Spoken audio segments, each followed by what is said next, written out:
जरा पानी दे दे।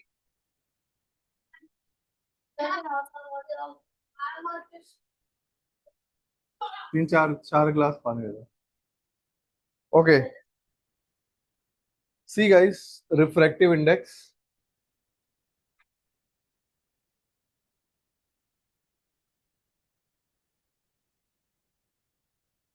So suppose there is medium 1 and medium 2,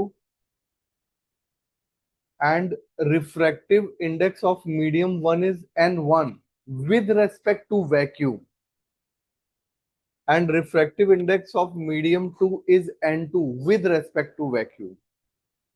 So when a light enters from first medium to second medium, let's say velocity is v1 here and v2 here, then we write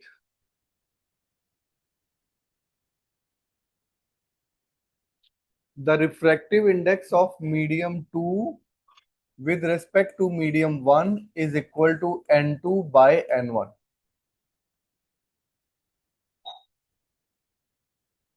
समझ आ रहा है?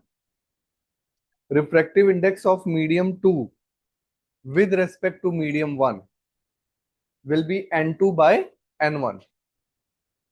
ठीक है? And this is equal to, if suppose velocity is v1 in first medium and v2 is second medium, so this will be equal to v1 by v2.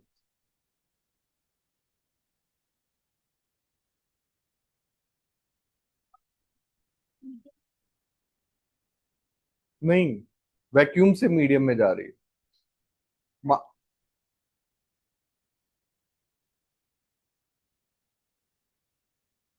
Suppose let's take a case.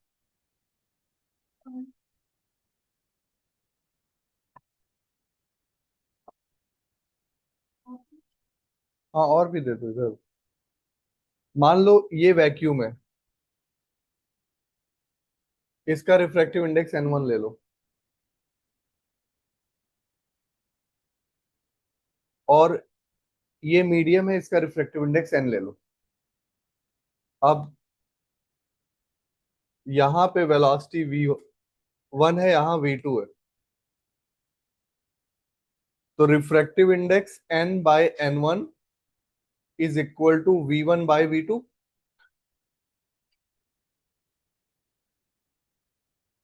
This will be equal to, v1 कितना है vacuum में, c है, और v2 को अगर मैं v ले लेता हूं, और यहां पे n is equal to c by v हो गया, क्योंकि n1 1 है। वे-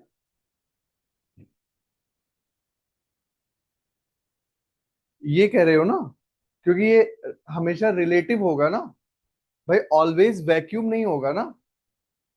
अगर वैक्यूम है तो ये चीज 1 हो जाती है, बट अगर मान लो यहाँ कोई दूसरा मीडियम होता, तो ये चीज उसका रिफ्रैक्टिव इंडेक्स मुझे लिखना पड़ेगा। यहाँ पे मैंने उसको 1 कर दिया बिकॉज वो वैक्यूम था, तो इसलिए v इज इक्वल टू कितना आ गया, c बाय n आ गया। समझ रहे हो बात को या नहीं? हम्म,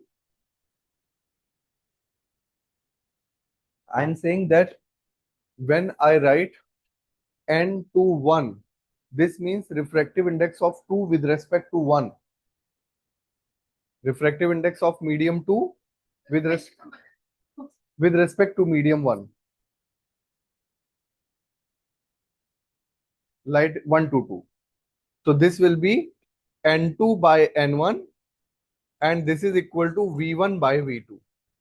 And light is traveling, yes, light is traveling from medium 1 to medium 2. Relative refractive index है, वो कभी किसी एक मीडियम का नहीं होता। It is n2 by n1। अब अगर n1 वैक्यूम है तो ये सिर्फ n2 हो जाएगा। सो जब हम कहते हैं कि पहले तो इस बात को समझो कि when you say that refractive index of glass is 1.5, that number is with respect to vacuum, because you need a reference ना to write all the refractive index. तो एक कॉमन रेफरेंस क्या हो सकता है? Vacuum. When you say refractive index of diamond is 2.42, it is with respect to vacuum.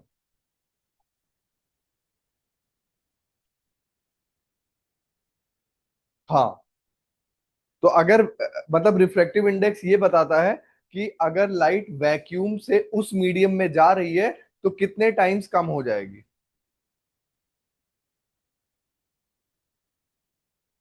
तो लिख लो.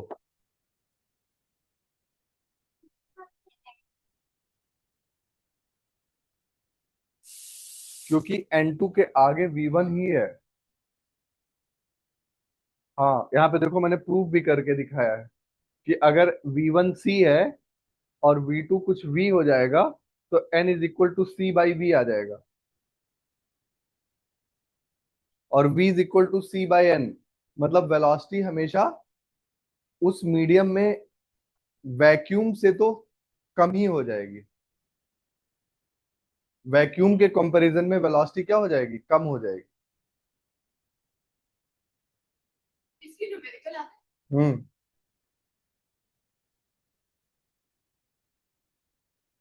अभी कोई डाउट है तो बताओ. थिंक. सो रिफ्रैक्टिव इंडेक्स जो नंबर है ना, वो ये बताता है कि उतने टाइम्स लाइट स्लो हो जाएगी इन कंपैरिजन टू वैक्यूम. एक लाइन लिख लो, उससे समझ में आ जाएगा तुम्हें. लिखो. Refractive index of glass is 1.5.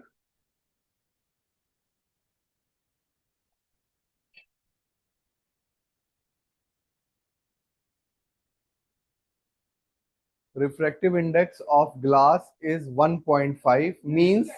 No no. Ratio है ना तो. refractive index of glass is 1.5. That means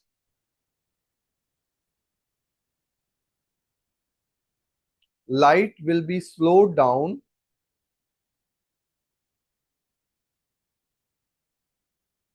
light will be slowed down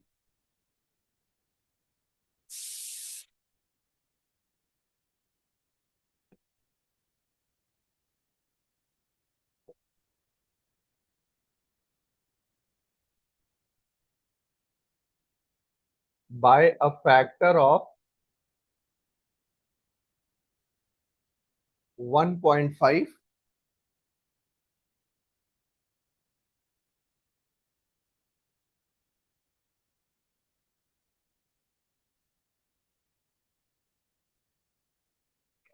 when coming from the vacuum.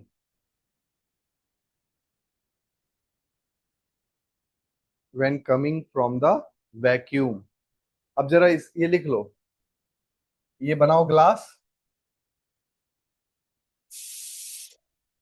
इसका रिफ्रैक्टिव इंडेक्स 1.5 है विद रेस्पेक्ट टू वैक्यूम. इसका refractive index 1 है with respect to vacuum. So suppose light enters and goes like this. Here speed is v1, here speed is v2. So n2 by n1 हमेशा बाद वाले का refractive index upon पहले वाले का, ऐसे याद रखो, is equal to v1 by v2. तो n2 कितना है? 1.5. n1 कितना है? 1. v1 कितना है? c. v2 कितना है? मान लो v है. क्योंकि v1 कितना हो जाएगा? ये वैक्यूम से आ रही है c, और v2 को v ले लो. तो जो v है that will become c by 1.5. 1.5 times speed कम हो गई कि नहीं हो गई? In glass. In glass light will become slow.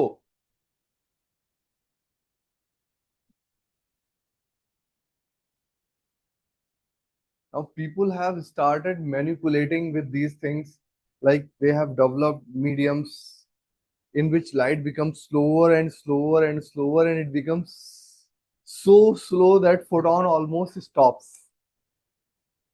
That is a recent paper in Nature.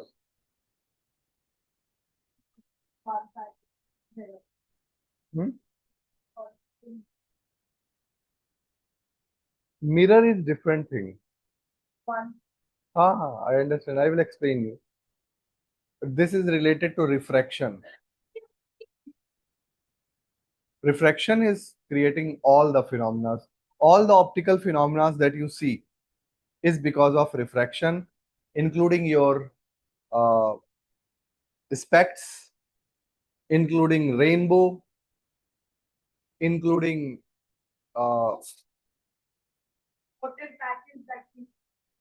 that is also mirage.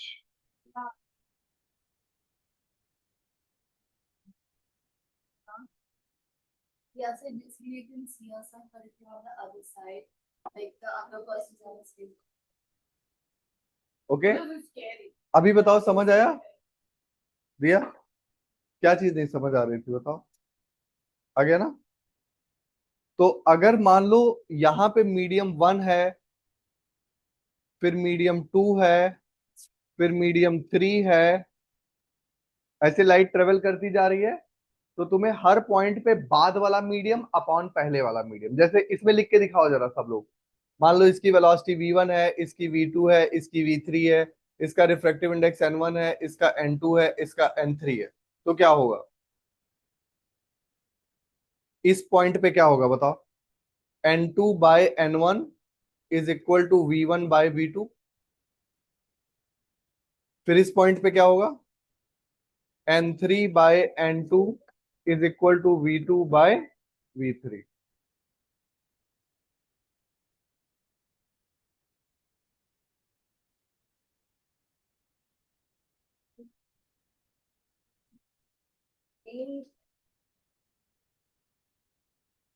Okay, ये नोट डाउन कर लो जरा.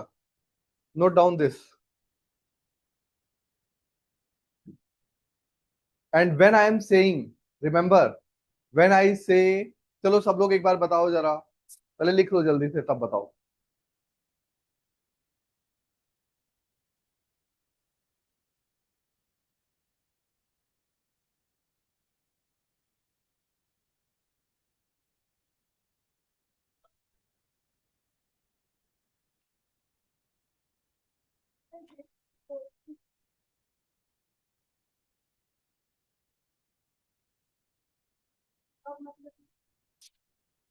हम्म.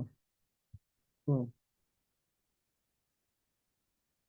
एक्चुअली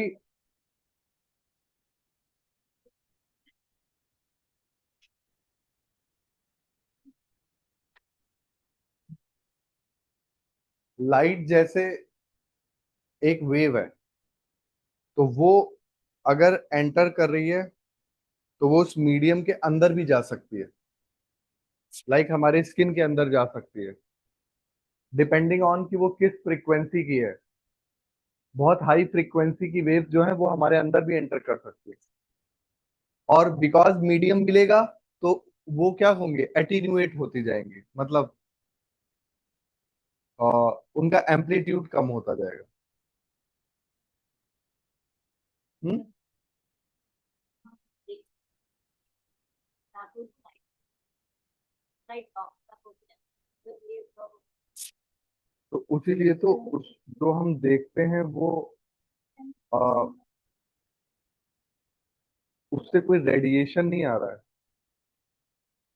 एक बहुत अच्छा नेटफ्लिक्स पे सीरीज है, देखना. वो जो पिक्चर पहली आई थी ना, ब्लैक होल की जो पहली पिक्चर रिलीज हुई थी. बा- नहीं नहीं नहीं, वो उससे काफी पहले है. सोचो कि मतलब किस लेवल का प्रोजेक्ट बनाते हैं वो लोग, कि जैसे भाई एक जगह उतना बड़ा टेलीस्कोप नहीं लगा सकते थे, तो अलग अलग जगह जो टेलीस्कोप लगे हुए हैं वहां का डेटा एक जगह कलेक्ट किया, और उसको कंबाइन करके वो पिक्चर जनरेट किया है. जो आप ब्लैक होल की एक पिक्चर देखते हो ना, दैट पिक्चर इज, तो उसके ऊपर आई थिंक नेटफ्लिक्स या अमेजन पे वो पूरा मतलब वो लोग रिकॉर्ड भी कर रहे थे पहले से ऑल द हैपनिंग्स, जब उन्होंने वो सारे रेडियो टेलीस्कोप्स को लिंक किया, फिर सबका डेटा एक जगह मतलब बुलाए, सब मंगाया गया हार्ड डिस्क में, फिर एक जगह सारी हार्ड डिस्क लगाई गई, फिर उस सारे डेटा को एक साथ एक्सेस करके फिर वो इमेज बनाई गई।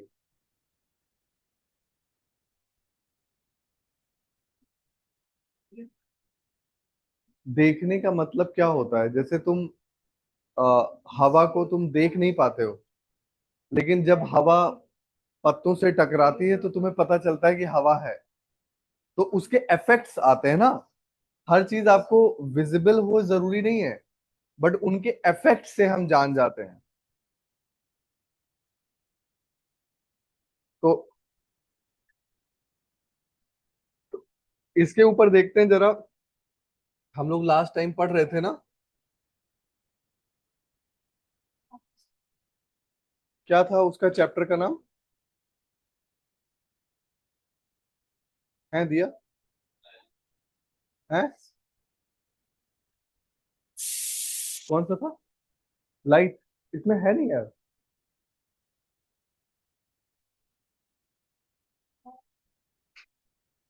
मैंने नाम नहीं रखा था क्या? कहाँ? कहाँ है?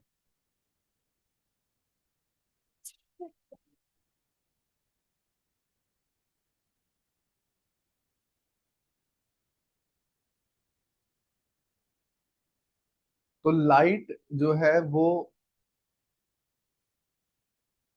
जिस तरीके से हम पढ़ रहे हैं ना, जो फिनोमिनाज हम सीख रहे हैं, उसमें हम लाइट को एक स्ट्रेट लाइन में चलता हुआ मान रहे हैं, और उसके हिसाब से हम सारी प्रॉपर्टीज सीख रहे हैं।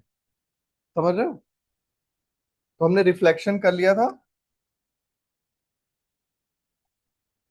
ये सब कर लिया था, ये भी कर लिया था, और ये भी कर लिया था। फिर रिफ्रैक्शन मैंने तुम्हें बताया था। ये मैंने बताया था तुम्हें ना, कि कैसे लाइट अपने रास्ते से भटक जाती है। फिर मैं तुम्हें रिफ्रैक्टिव इंडेक्स समझाया था।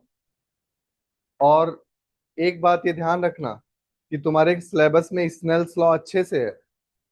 तो मान लो ये मीडियम वन है, इसका रिफ्रैक्टिव इंडेक्स n1 है, ये मीडियम टू है, इसका रिफ्रैक्टिव इंडेक्स n2 है। और ये रिफ्रैक्टिव इंडेक्स किसके रेस्पेक्ट में है? वैक्यूम के। Very good.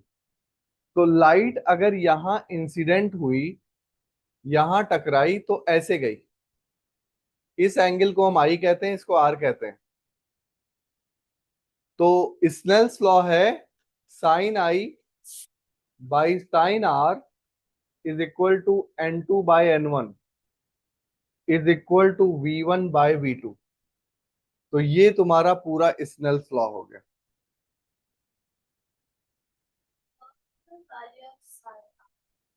That you are going to study in class 10. Sine are just ratios. Okay? It is a function. Like, suppose this is angle theta, this is perpendicular. Angle के सामने हमेशा क्या होता है? Perpendicular या altitude. तो angle के सामने ऑल्टीट्यूड होता है, एंगल के साथ बेस होता है। इसमें कोई कंफ्यूजन नहीं है, क्योंकि ये तो लॉन्गेस्ट साइड है, इसको हाइपोटेन्यूज कहते हैं। क्या कहते हैं? और हाइपोटेन्यूज के अपोजिट वाला हमेशा फिक्स होता है, वो होता है 90। हाइपोटेन्यूज के अपोजिट वाला क्या होता है? 90। अब जरा तुम लोग पूछ रहे थे साइन क्या होता है। तो किसी भी ट्रायंगल में साइन थीटा होता है परपेंडिकुलर अपॉन हाइपोटेन्यूज। इसके रेशियो को साइन थीटा कहते हैं।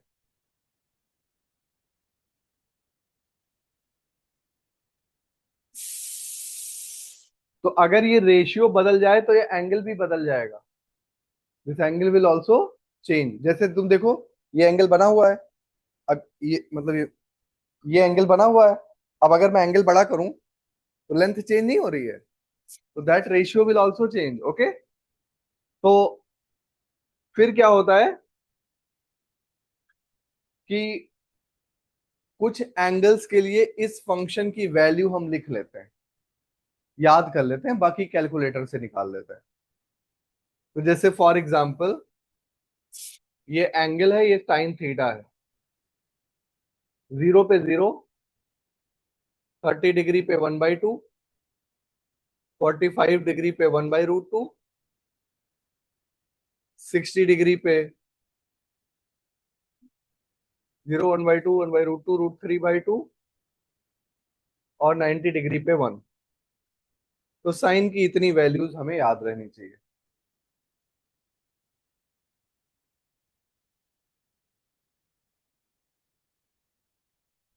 ये नोट कर लो, क्योंकि साइन आ गया है तो मैंने बता दिया साइन क्या होता है। आई क्या है? कहाँ आई है? 3 आई। 3 आई नहीं, 30। ये डिग्री है।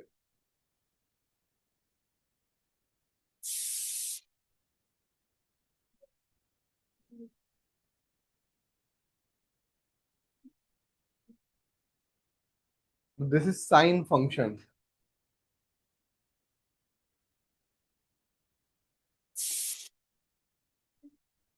अगर मैं तुमसे पूछूं कि क्या रिफ्रैक्टिव इंडेक्स एक कांस्टेंट क्वांटिटी है, तो आप क्या कहोगे? एक्चुअली नहीं।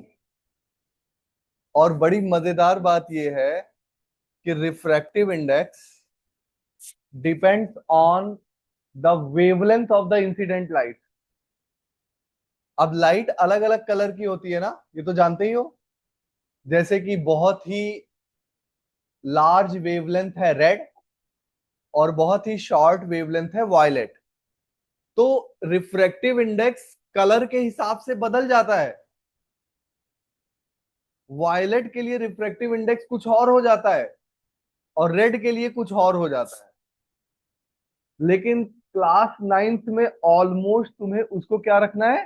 कांस्टेंट रखना है। But actually that is not a constant quantity.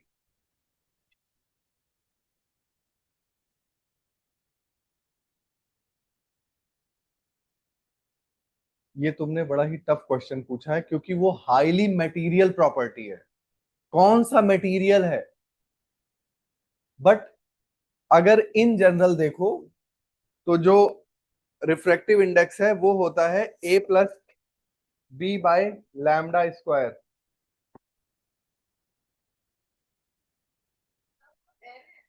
एक मिनट, पहले ये नोट कर लो तब बताता हूं।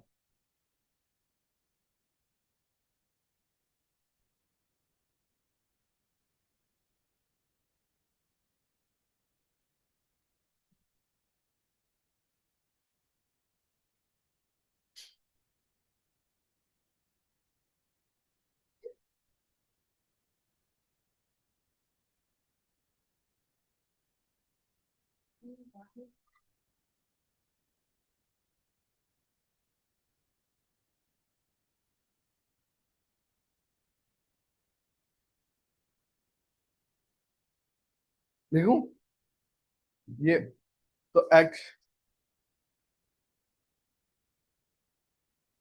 ये मैं करवा चुका हूं वैसे।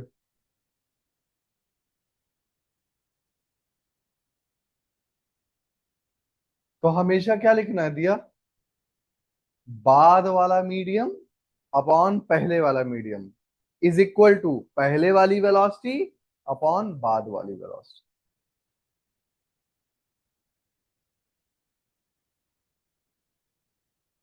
और जिस रिफ्रैक्टिव इंडेक्स को हम कांस्टेंट कहते हैं, वो एक्चुअली वेवलेंथ का फंक्शन है, गिवन बाय कॉशी फॉर्मूला।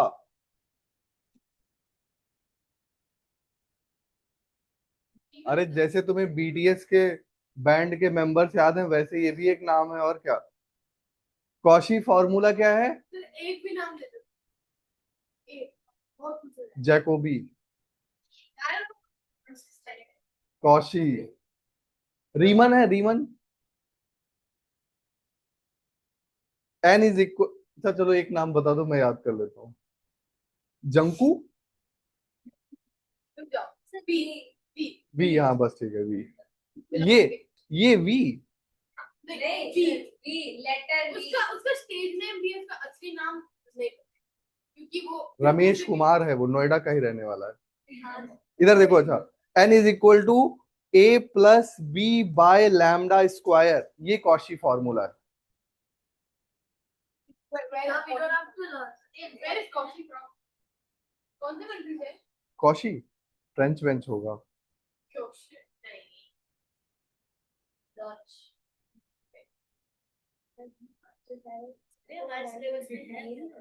नहीं बेटा, पूछ लिया कि रिफ्रैक्टिव इंडेक्स पे डिपेंड करता है, किसी बच्चे ने पूछ लिया तो बताना तो पड़ेगा कि नहीं बताना पड़ेगा, बताओ।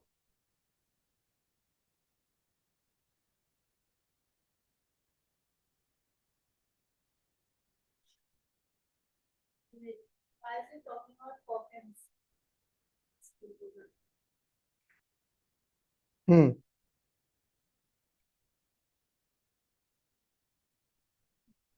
तो अब ध्यान से देखो, जैसे जैसे लैम्डा बढ़ेगा ये क्वांटिटी क्या होती जाएगी, छोटी होती जाएगी, और ये क्वांटिटी इसमें ऐड हो रही है, तो इसका मतलब रिफ्रैक्टिव इंडेक्स भी कम होता जाएगा। कांस्टेंट, इससे भी पिछले।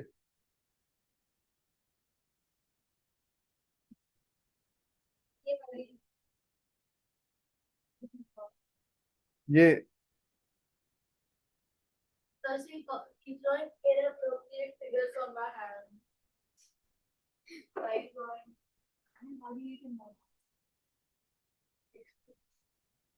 I should have sent you or Anya there.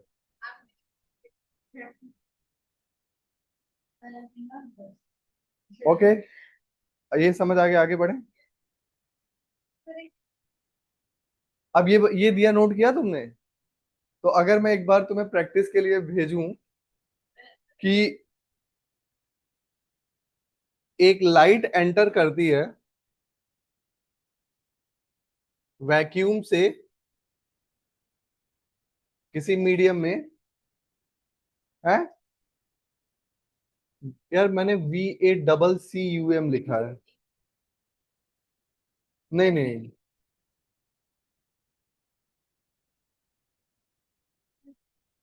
But मैं क्लेम नहीं कर सकता 100% की सही है। I think it's correct.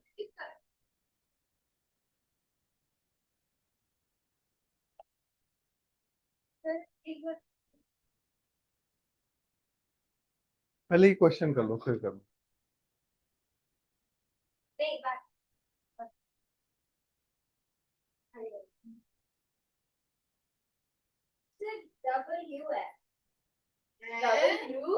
Hmm. VAC, oh my God, सच में दिखाओ। That's AI. That's AI. VACWM। What you're talking about is like who vacuum. Baku. No, that's something so weird. इसलिए मैंने बोला था मैं क्लेम नहीं कर सकता। हाँ, अब हम कहाँ कर रहे थे यार? And what is WACCUM? अभी हुआ नहीं हमारा?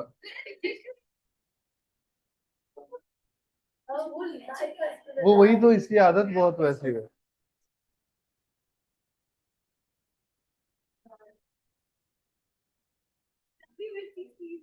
ए, मोबाइल सारा मैं फिर ले लिया करूंगा।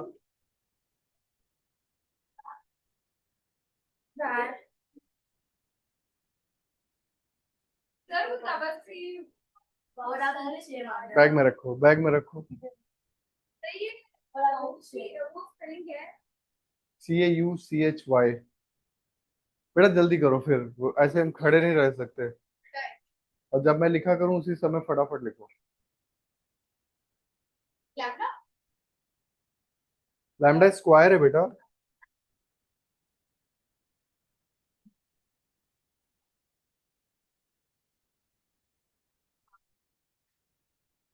अच्छा चलो, अब लिखते हैं। ये नोट कर लिया था ना? अब ये देखो जरा, लाइट जो है वो 45 डिग्री पे गिरी और 30 डिग्री पे बेंड हो गई वैक्यूम से मटेरियल में। मटेरियल का रिफ्रैक्टिव इंडेक्स अगर n है तो उसकी वैल्यू बताओ। This is the question. Light किसी मीडियम पे इंसिडेंट हुई, हेलो, आन्या, लाइट किसी मीडियम पे इंसिडेंट हुई 45 डिग्री पे, then it bends towards the normal and that angle is 35। 35 है। तो what is refractive index?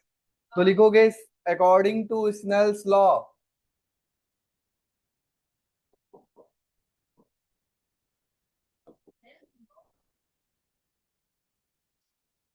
sin I by sin R is equal to n by 1 because refractive index of vacuum is 1। मैंने क्या बोला था? बाद वाला medium upon पहले वाला मीडियम। सो बाद वाले मीडियम का n और पहले वाले मीडियम का वैक्यूम है, वैक्यूम का रिफ्रैक्टिव इंडेक्स कितना होता है? 1। So sine 45 by sine 30 is equal to n, so root 1 by root 2 divided by 1 by 2 is equal to n is equal to 2 by root 2, which is equal to root 2, which is 1.414।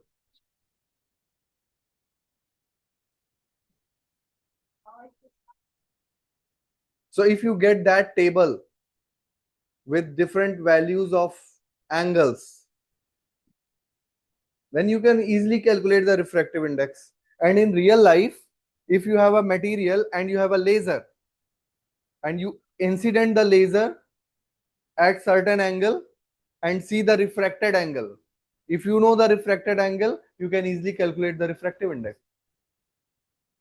क्या पता क्या है? शीशे का 1.5 होता है।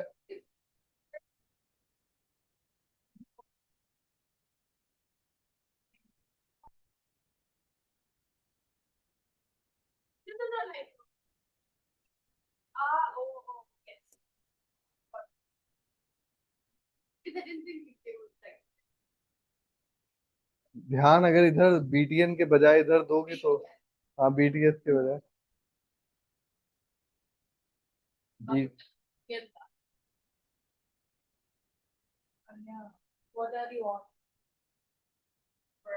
आगे बढ़े भाई। अब बताओ, क्लैरिटी हुई थोड़ा? तो डायमंड में लाइट घुसेगी तो 2.42 टाइम्स स्लो हो जाएगी। अगर तुम्हें बहुत ही डेंस मटेरियल मिलता जाएगा तो उतनी ही लाइट उसमें स्लो होती जाएगी। अगर इनफाइनाइटली डेंस मटेरियल हो तो लाइट उसमें ऑलमोस्ट स्टॉप हो सकती है। Not opaque is something else. Light का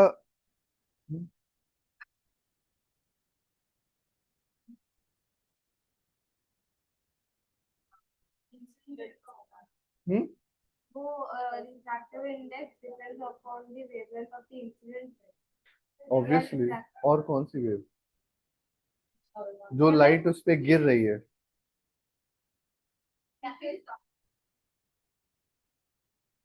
ये टेबल सुन लो बेटा। ये टेबल बिकॉज दिया हुआ है, एक बार इसकी नजर डालो। एयर का लगभग वैक्यूम के ही बराबर। No no. And then you see crown glass, जो आप थोड़ा जानते हो उसके बारे में। And then dense flint glass, ruby, diamond, sapphire. हाँ, इसीलिए तो डायमंड इतना यूनिक है। तो डायमंड इसीलिए इतना यूनिक है ना। ये जल्दी से कोई पढ़ना। ability of a medium to refract light is with also expressed with little low accent। yes,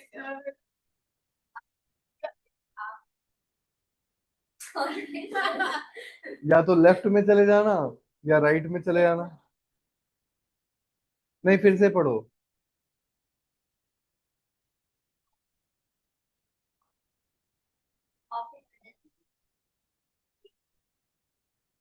not the same as mass density have been using the terms rare and medium and denser medium in this chapter, it actually means optically rare medium and optically dense. उस rare और dense का मतलब वो rare और dense नहीं है मास में, it's optical density. Okay. Then can we say that a medium is optically denser than the other? In comparing two media, the one with larger refractive index is optically denser medium than the other. फटाफट note कर लो. Optically, अरे no, optically denser medium equal to high refractive index, बस. Optically denser medium is equal to high refractive index. हाँ. Optically denser medium is equal to high refractive index. Yes. C by N. तुम diamond में मैंने निकलवाया था ना speed, कितनी हो जाएगी? 3 × 10⁸ बाय 2.42.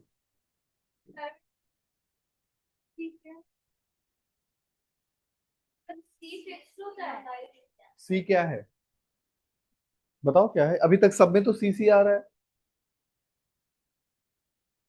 व्हाट इज सी भाई? Yes,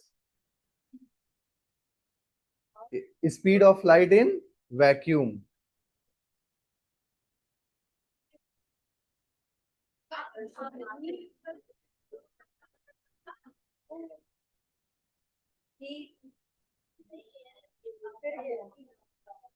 C is speed of light in vacuum. भाई इतनी देर से तो चल रहा है, तो ये डिवाइड करोगे कितना आ जाएगा? 3 / 2.42. कर सकते हैं. 2.4 कर लेते हैं. 2.4 कर लेते हैं. 1.239.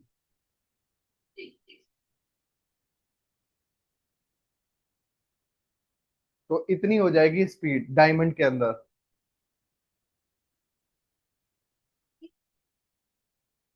No no, it's speed. ये वैक्यूम में स्पीड है, ये रिफ्रैक्टिव इंडेक्स है, ये स्पीड इन डायमंड है. Speed in diamond. तो डायमंड में लाइट सबसे स्लो हो जाएगी क्योंकि सबसे ज्यादा रिफ्रैक्टिव इंडेक्स उसका है. It is optically denser.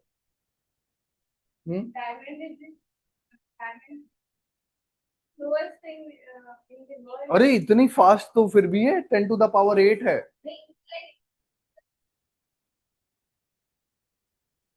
क्यों, जो हम पैदल चल रहे हैं वो, ये 10⁸ मीटर पर सेकंड है भाई. Still it is very very fast.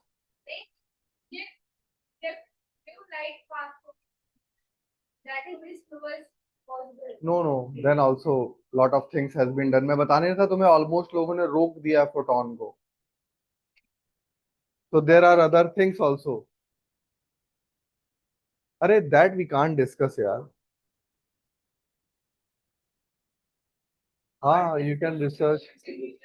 Yes, that is man made. ऐसे हवा में डाई डायमंड की भी प्रॉपर्टीज आती हैं बिकॉज ऑफ परफेक्ट कटिंग. अगर उसको प्रॉपरली फेसेस को कट नहीं करते हम, तो उसकी वैसी ब्रिलियंस नहीं दिखाई देती जैसे दिखाई देती है. Okay, Like normal crystals. How about? Normal crystals. Like, अरे because you know people started manufacturing, so now we can make crystals which almost look like diamond because we can tune the refractive index. चलो फटाफट करते हैं. A ray of light traveling in air enters obliquely into water. Does the light ray bend towards the normal or away from the normal? बताओ भाई. अरे, a ray of light from air, it bends towards the normal because water is denser. लिख लो जरा. Arey, you can see it from here. I have given you that example. Please see this. This was vacuum and this was optically denser. How much it came? 1.414. So when light enters from vacuum to 1.414, 45 degree becomes 30 degree. So that means it bends towards the normal. Otherwise, if it would have gone like this, it is 45 degree. If it has gone like this, it is away from the normal. हाँ, because air का reflective index 1.0006 है, तो बहुत थोड़ा सा change आएगा. हाँ, तो थोड़ा सा चेंज आएगा. but it be negligible to be right. समझ रहे? तो ये देखो भाई सभी लोग, अगर लाइट रे रेयरर मीडियम से डेंसर मीडियम में जाएगी तो it will bend towards the normal. मैंने एक एग्जांपल भी करा दिया आपको. And if it enters from denser medium to rarer medium, it will go away from the normal. Why this is happening? Because of Snell's law.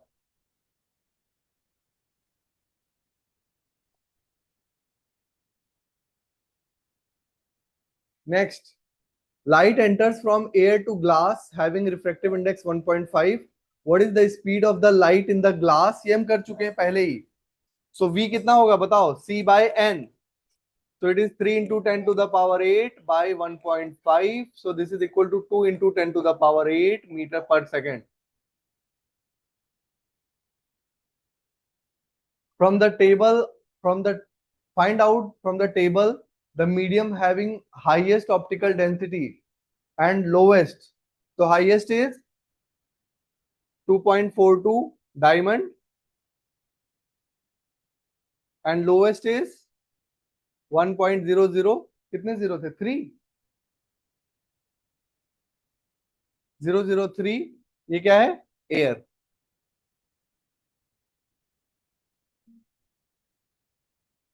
और lowest vacuum का हो सकता है 1. n इज इक्वल टू 1 कितना हो जाएगा? Vacuum.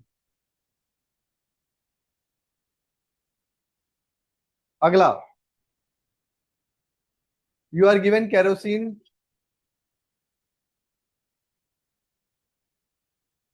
You are given kerosene, turpentine, and water. In which one of these the light travels fastest? बताओ भाई. सब रिफ्रैक्टिव इंडेक्स सबका लिख लो. केरोसिन का कितना है? टर्पेंट वाटर का तो 1.33 है. केरोसिन का 1.44. टर्पेंटाइन का 1.47. तो सबसे कम रिफ्रैक्टिव इंडेक्स है वाटर का, इसलिए लाइट उसमें सबसे तेज चलेगी. तो इसमें क्या लिखोगे? Because V is equal to C by N. N is lowest for water, so speed will be highest. Speed of the refractive index of diamond is 2.4. What does it mean? It means by a factor of 2.42. लिख लो. अरे, speed of light, ये fourth हो गया ना. Speed of light will be slowed down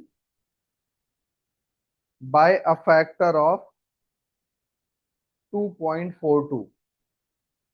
और मैंने करा दिया है, वो नोट कर लो पूरा यहाँ पे.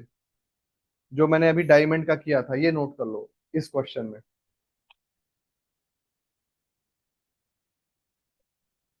2.42. फिर ये नोट कर लो, V is equal to C by N.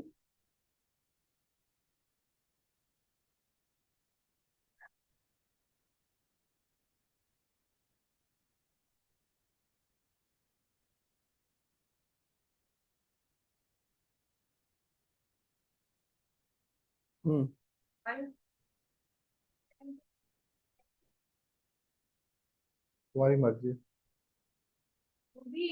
उसका कोई फायदा नहीं है ना, क्योंकि यहाँ पे 10 टू द पावर 8 है. तो ये फैक्टर देखो. आगे वाले नंबर को छोटे से छोटा रखो. या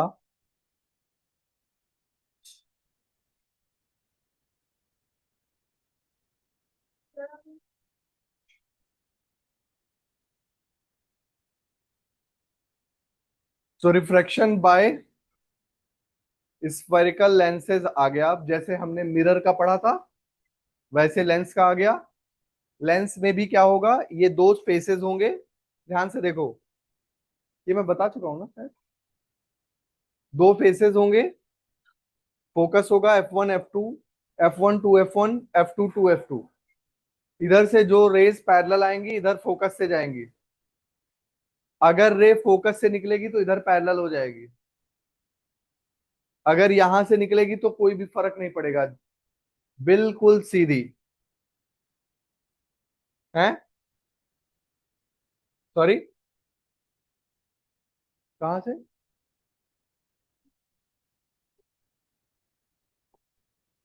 अब बताओ। मतलब ऐसे, ऐसे कुछ खास नहीं होगा।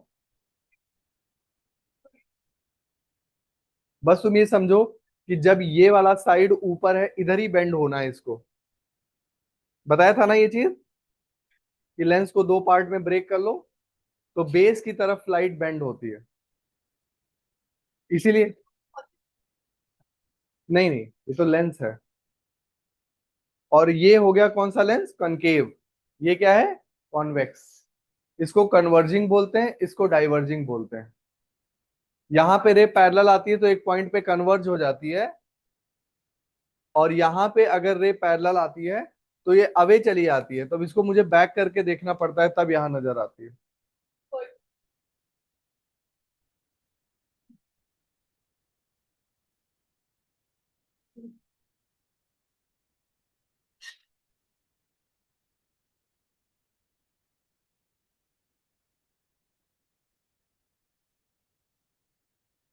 अब बताओ जरा, लेंस फॉर्मूला बताओ।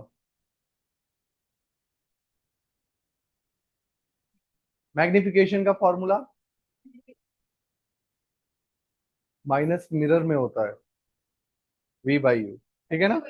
अब हम लोग फिर इसमें भी क्वेश्चन लगाएंगे कि यहाँ पे इतना फोकल लेंथ गिवन है।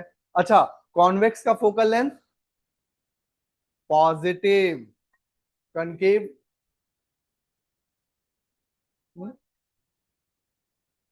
नहीं नहीं, ये F1 की सिर्फ बात करो। हाँ, ये इससे लेफ्ट है ना। तो तो अब जैसे ये बनाओगी तो ये वाले का फोकल लेंथ इधर आएगा।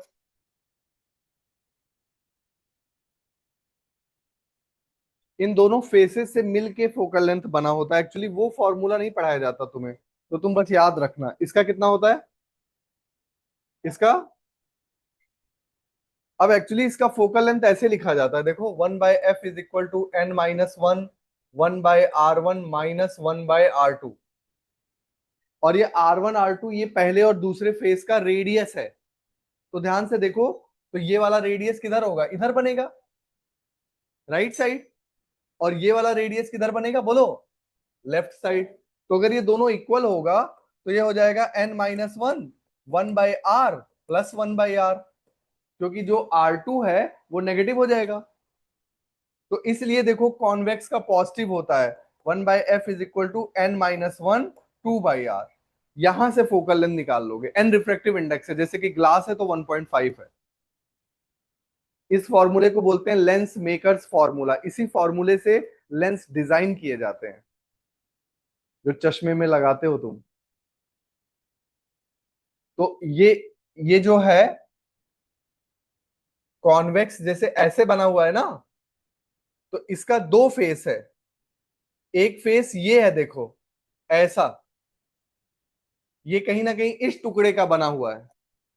और ये वाला इस साइड है, ये इसका सेंटर इधर है। और ये तुम्हारा लेंस है।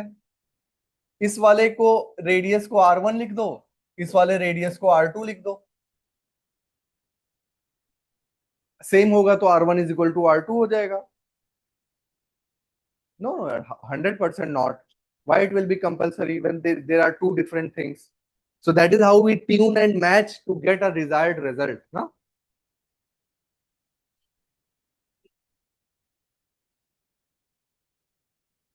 हाँ, बट उसकी जरूरत ही नहीं है ना।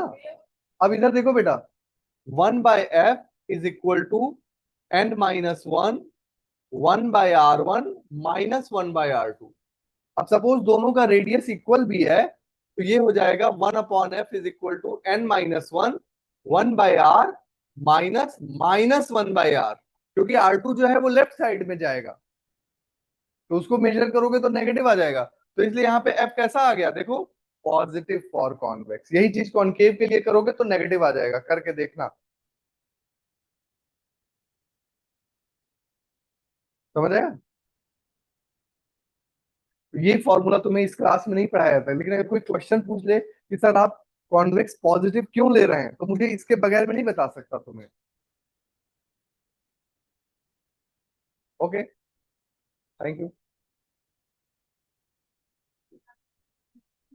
सर,